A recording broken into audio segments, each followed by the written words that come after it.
Hello, my name is Shannon and welcome to my channel. So I'm sorry that I haven't uploaded in a little while. I know I've been gone for a long Periodically time, but I think I can make things up to you with a very interesting topic today. Do transgender women get periods? No, trans women can't menstruate. But if that were all there was to this discussion, then there would be no reason for me to make this video for you nice people. Now, would there be? Yes, there really are some trans women who insist that they get periods. And I'm not just talking about obvious fetishists like Jessica Yaniv, who has repeatedly claimed that she bleeds every month and who clearly has some sort of like tampon, maxi pad fetish. As it turns out, there are presumably more reasonable trans women who claim that even though they don't actually bleed every month because they don't have the necessary reproductive organs to cause bleeding, they claim that they still experience many of the symptoms of a monthly cycle, such as headaches, cramps, bloating, mood swings, and, wait for it, period diarrhea. Because apparently some women get the shits when they menstruate, which I recently was surprised and grossed out to learn is a thing. So you can search on YouTube trans women menstruation and you'll find videos of trans women claiming they get period symptoms. Por ejemplo, here is a video from a YouTuber named Madison Pierce. Whoever would have thought that a trans woman would be able to have a period. Oftentimes for me it starts with hot flashes a couple days before. For the guys who watch my channel, since I know for some reason I mainly have a huge male audience, when your girl says, "Babe, I'm cramping, it hurts," I swear on my life it hurts. It's literally just like I was a cisgender woman, just like I said, minus the bleeding. Now, I understand that in that clip, Madison says some things that I am skeptical of. And I'm sure at least a few of my viewers might be skeptical and maybe even offended. But please don't send any sort of hate to Madison. Do I think she might be a little kooky? Yes, but she's a three-dimensional person who has feelings, and I don't think she means to offend anyone. I don't think she's trying to be, offensive. So just because I'm skeptical of what she says in this particular video doesn't mean that I think that she's a bad person. But yes, I am still skeptical of what she's saying in the video. I really don't want to offend anyone or make anyone feel invalidated, so I'm trying my best to be objective here. I acknowledge that I could be wrong. I could just be making some biased assumptions. Just to be real with you, one of the reasons that it's kind of taken me a long time to make this video is because I got this video idea a while ago, but I really wasn't sure of what I wanted to say because I guess I wasn't sure of what I really thought. And I really had to interrogate what my motivations were for making this video in the first place. Do I just want to pick on trans women who think that they can get periods so that I can perhaps contrast myself and make myself seem like the more reasonable trans in comparison? I can't really be certain that that's not a part of my motivation. So because I try not to be a hypocrite and I do try to just be real with you, I feel like I should do my best to just try and tread lightly here and just be as objective as possible. That said, I do genuinely want to know what the truth is. What is the most logical explanation here for people saying they get these symptoms? So let's just try to delve into the details as objectively as we can. So yeah, my initial thought after watching videos like the one I showed you before was that I believe there are trans women who believe that they can get period symptoms, but I didn't have a very detailed scientific explanation for why I thought that. It was just my gut instinct. So suffice it to say that I had to do some major Googling to find out whether my skepticism was really warranted. Spoiler alert, I still don't feel like I know the answer. A lot of the information out there about how hormones affect the body is quite complicated. So I'm just going to tell you some of the facts that I found that I think people should take into consideration when deciding for themselves whether they should be skeptical about trans women's claims of getting menstrual symptoms. So, in all fairness, there are at least a few ostensibly reasonable explanations for how such a counterintuitive phenomenon like that could be occurring. In a nutshell, a lot of trans women take female hormones, which apparently, according to some trans people, tricks the body into thinking that it's biologically female and that it should be menstruating every month. Now, I'm not a doctor, y'all. I don't know the first thing about anatomy or how the body works and yada yada yada. Why are you even watching my video? But yeah, I barely know what a period even is. Despite the fact that I've always been effeminate my whole life, I've never felt like I should have a period. I've always been low-key kind of grateful that I don't have to get one. They seem like kind of a bitch to have to deal with every month. So in any case, I had to Google what even causes a period to happen in the first place before I could even get started on understanding the whole trans question. Just anatomically anatomically, I'm sure a lot of you may already be familiar with what a period is and what causes it, but for anyone who is ignorant about that, here's an explanation I pulled from a site called Healthline. A woman's period is a normal vaginal bleeding that is a natural part of a healthy woman's monthly cycle. Every month in the years between puberty and menopause, your body readies itself for pregnancy. The lining of your uterus thickens and an egg grows and is released from your ovaries. If pregnancy doesn't occur, estrogen and progesterone levels fall, eventually hitting a level that tells your body to begin menstruation. During your period, the uterus sheds its lining and is passed along with some blood out of the body through the vagina. As a woman, your period is your body's way of releasing tissue that is no longer needed. Every month, your body prepares for pregnancy. The lining of your uterus gets thicker as preparation for nurturing a fertilized egg. An egg is released and is ready to be fertilized and settle in the lining of your uterus. If the egg is not fertilized, your body no longer needs the thicker lining of the uterus. So it starts to break down and is eventually expelled along with some blood from your vagina. This is your period, and once it's over, the process starts all over again. So that definitely explains the bleeding part, and since male to female transsexuals, or trans women if you prefer, do not have ovaries, do not have a uterus, and thus do not have a uterine lining, then obviously our bodies don't physically react to us not getting pregnant every month. So we don't bleed. But again, that's not the claim that's being made by these trans women. They don't say that they get bleeding, they say that they get period symptoms like diarrhea, cramping, headaches, and mood swings, all these awful things, which leads me, a person who's clueless about the human body, to wonder, why do biological women even get those extra symptoms in the first place whenever their body expels its monthly unused uterine lining?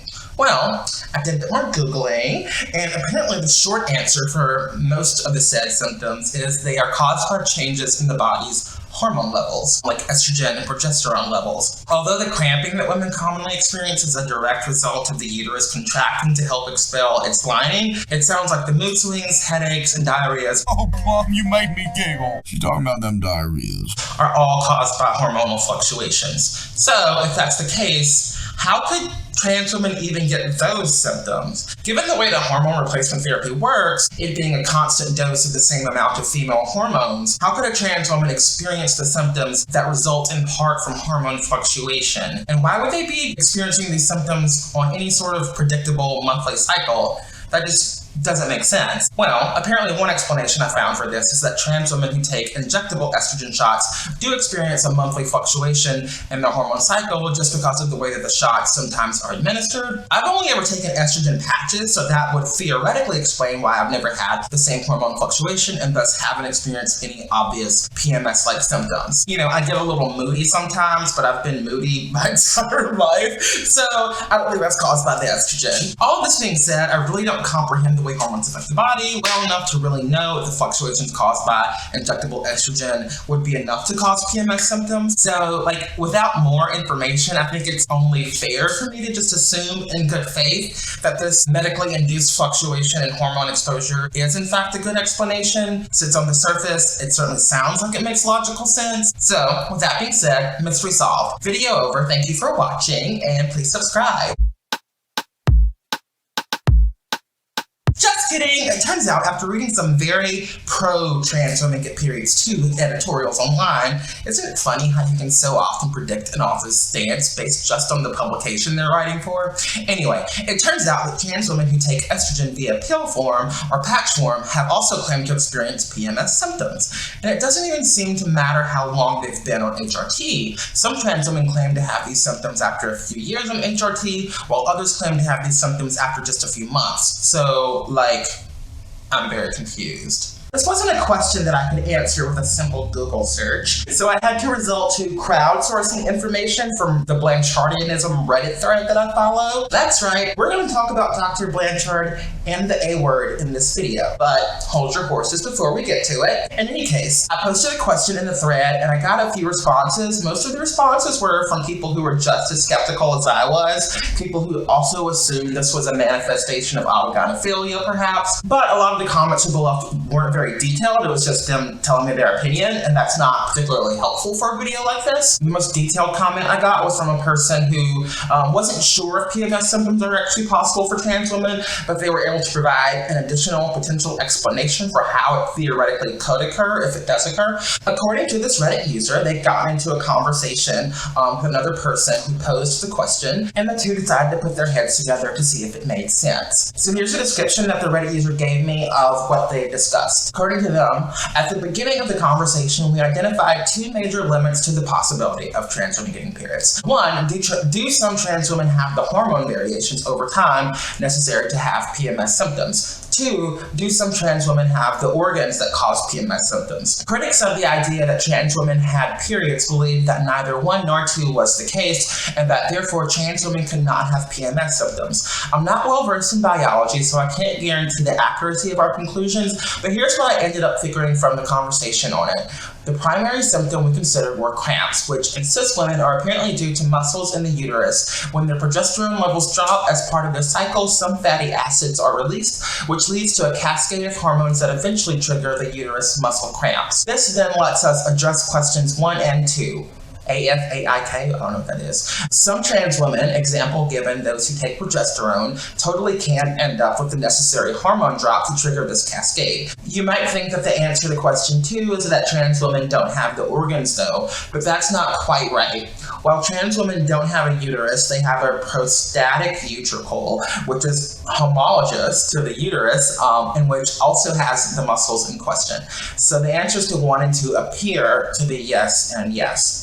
So, TBH, I know less about the body than this person does, so I had to Google what a prostatic ventricle even was, if I'm saying that right, I have no idea. And indeed, it is described in Wikipedia as a homologue of the uterus and vagina, whatever the hell that means.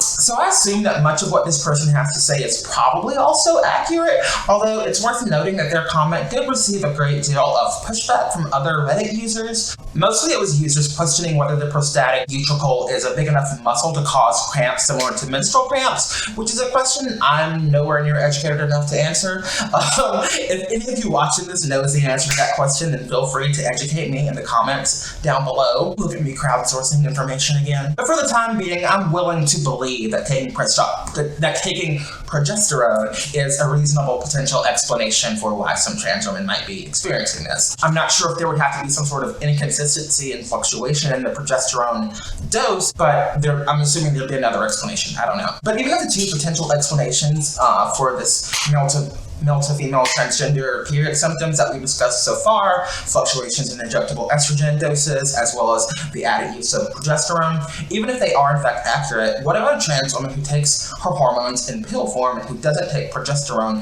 and still says she gets period symptoms? What do we make of that, dear viewer? Well, I think that this is the point in the video where we have to start seriously considering alternative explanations. You know, for instance, maybe there's a psychosomatic cause. I found a different Reddit thread on this topic wherein a trans user claimed to be experiencing period symptoms, and another trans user commented, period-like symptoms such as moodiness, bloating, cramping, fatigue, etc. are very common and could be attributed to any number of causes. As a trans woman who occasionally experiences some of those symptoms, I've never thought it was getting my period. I don't ovulate, so having a period is impossible. I just thought I'm moody today for some reason, or I feel bloated. What did I eat recently?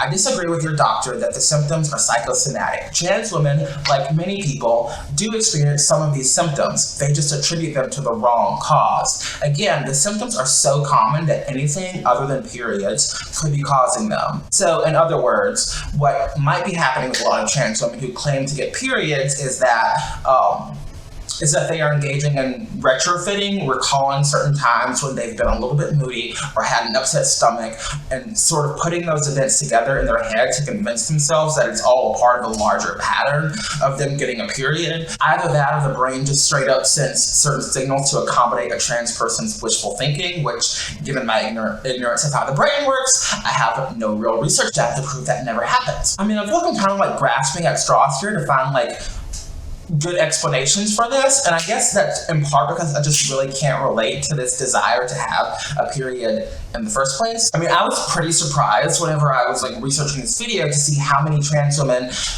who, even if they don't say they get periods, they say they're sad that they can't get periods, or they're sad because they won't be able to give birth or carry a child. I even found a YouTube video where this woman gives a tutorial for trans women to use food coloring to simulate a period. I was contacted very recently, like a day or two ago, by a lady who told me that she was a transgender woman and that she was trying to find a way to kind of simulate her period. So to make the fake menstrual blood, you will need some water. I've just put some in the mug.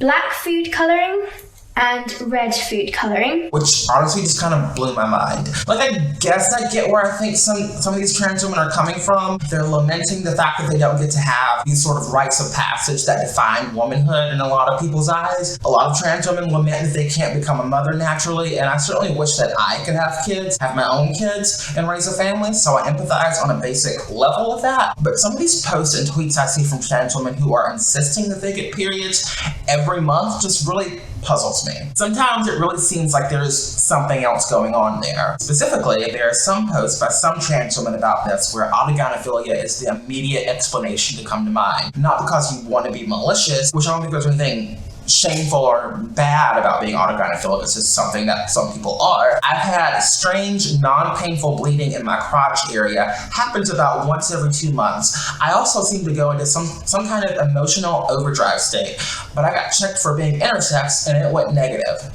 Like, what physiological reason could there possibly be for that? I'm sorry, but that person is clearly lying.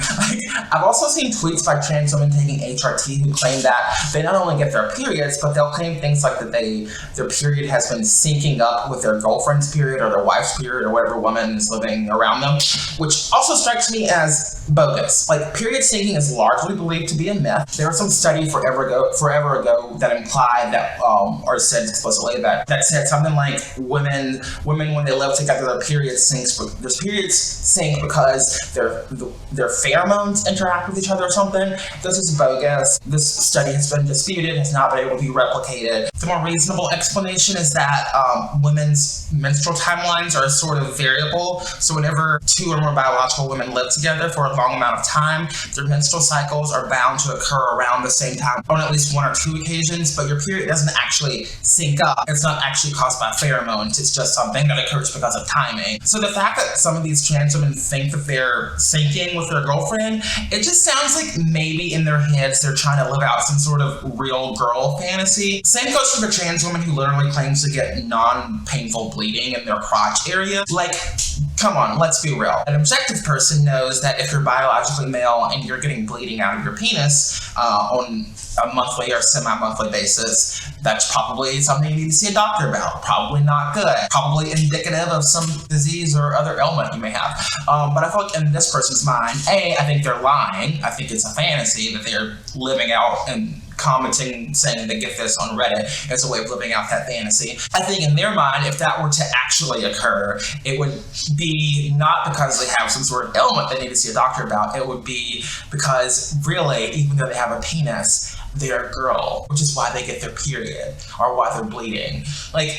Yeah, it just sounds a lot like autogynephilia. I'm especially inclined to think that after browsing around online and reading forums on Reddit and other sites where biological males, some of whom have either transitioned, MTF, or who express an interest in transitioning, they describe their literal obsession with female menstruation. I found threads with guys who talk about doing things like stealing used tampons or maxi pads from female restrooms and sticking them in their underwear. I found one post where a guy describes stopping at a gas station bathroom, finding a bloody maxi pad in the bathroom, and then approaching the female cashier with the maxi pad tucked away inside of his boxers and getting like a raging hard-on from imagining that she was the one who discarded the pad that he was now wearing. Just ignoring the fact that at least a few of these guys must have gotten a wicked case of hepatitis by now from stealing people's maxi pads and putting them in their pants.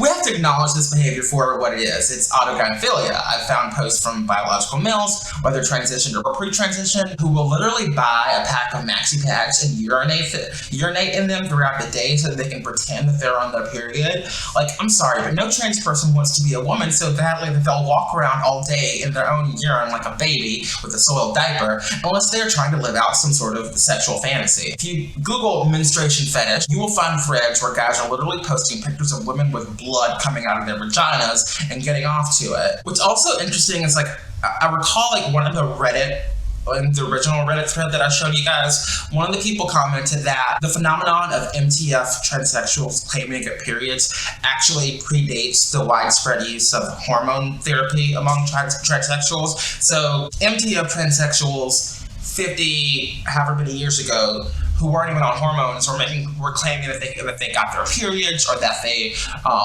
could get pregnant, or that sort of thing. And I think it makes the most sense to assume that is a manifest. There's actually a type of autogynephilia. Like, there's 4 different types, I want to say. I can't remember them off the top of my head. I'll see if I can find a graphic. But one is like physiological autogynephilia, which tends to be like arousal at being aroused by the idea of like various female bodily functions, like menstruating, lactating, that sort of thing. And even if you're not someone who believes in like the Ray Blanchard typology necessarily, like autogynephilia exists. Like, that's not debatable. There's like a zillion case studies, not literally a zillion, but there's people walking around who have talked very openly about their autogynephilia. So it's not hard to believe that at least a proportion of transsexuals, even if their gender dysphoria is not directly caused by autogynephilia, which that's an argument you have to convince me of, there would still at least be some small proportion of transsexuals who have autogynephilia. And so it's not hard to believe that at least some of the transsexuals claiming to get periods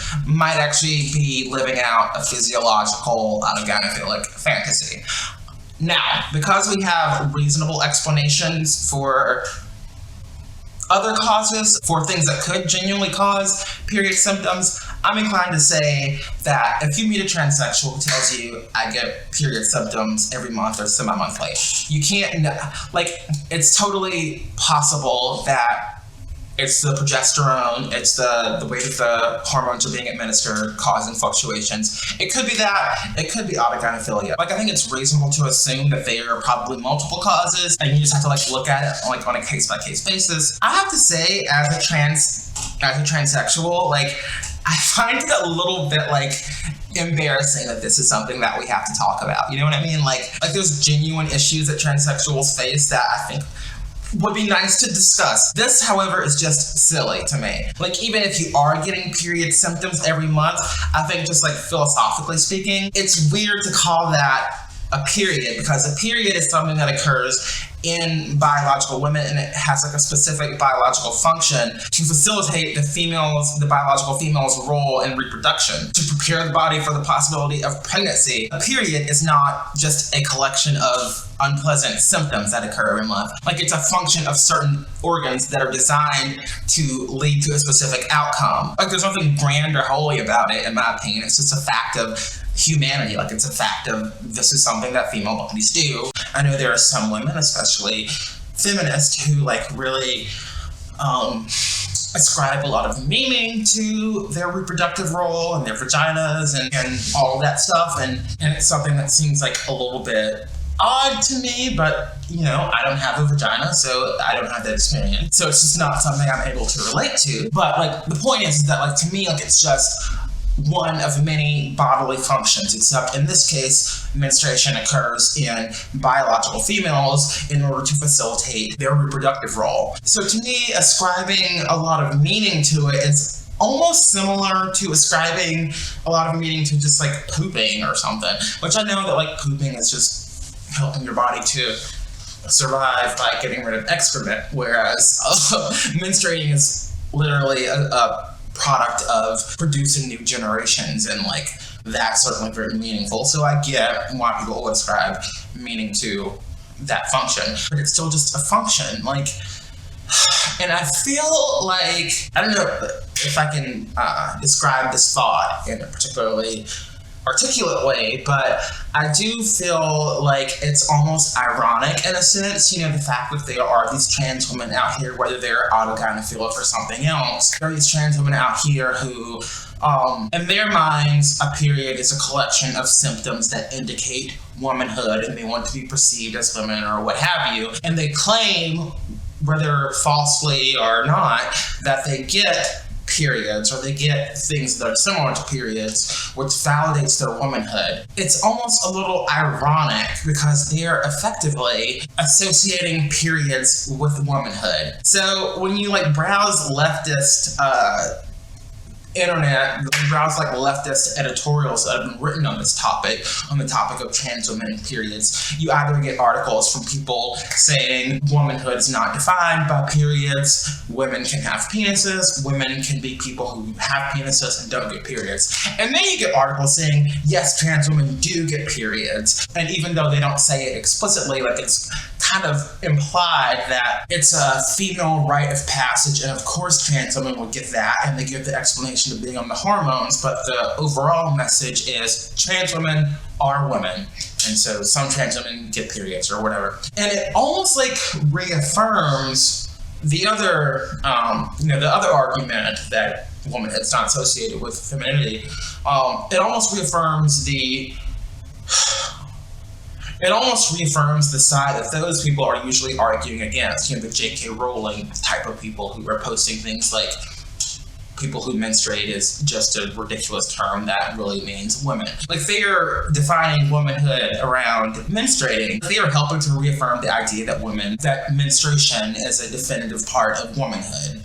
And, you know, in my mind, you know, I'm a little bit problematic, so I do believe that there are two sexes. I do believe that there are two genders. Basically, there's feminine and masculine, and you can be either mostly feminine, mostly masculine, or somewhere in between, but there's no third thing that's different from feminine or masculine, whatever. But the point is, I do believe that there is a genuine distinction between biologically female and biologically male, and those things are separated by primarily reproductive roles, whether or not a person is biologically female, but may behave in ways that are more traditionally associated with males, and vice versa. Obviously, you can be a person who's very feminine, and you can even change your appearance to pass as what society perceives as female or what society perceives as male, but taking on a different reproductive role than what your body can naturally do. Like, that's it just strikes me as like the epitome of delusion to think that that's possible. And I feel like that can only ever occur in fantasy, not in real life, and like that's something that the trans community has got to like learn how to be able to accept if we want people to take us seriously. Anyway, I don't know. I feel like I had more that I wanted to say in this video, and like I got worked up, and so I can't even remember it.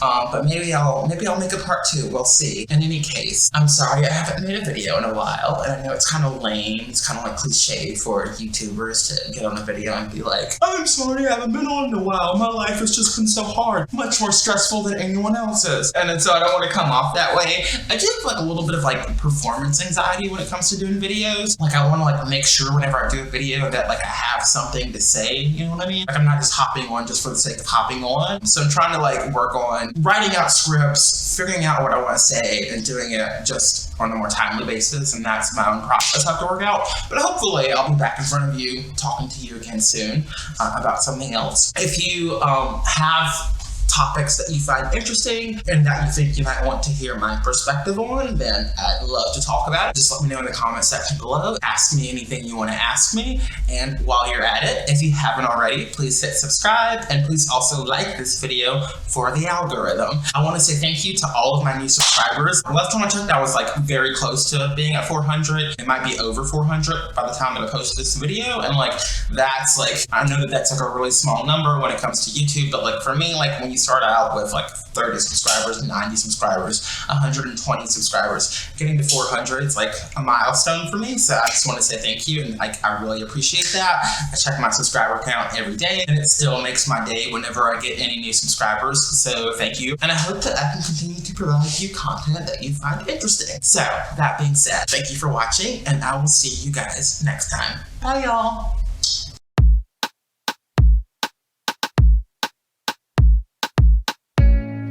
loving on me like that?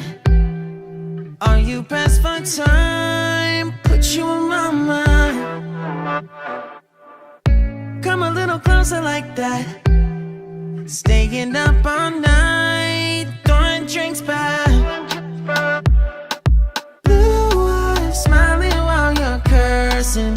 I admit it's work.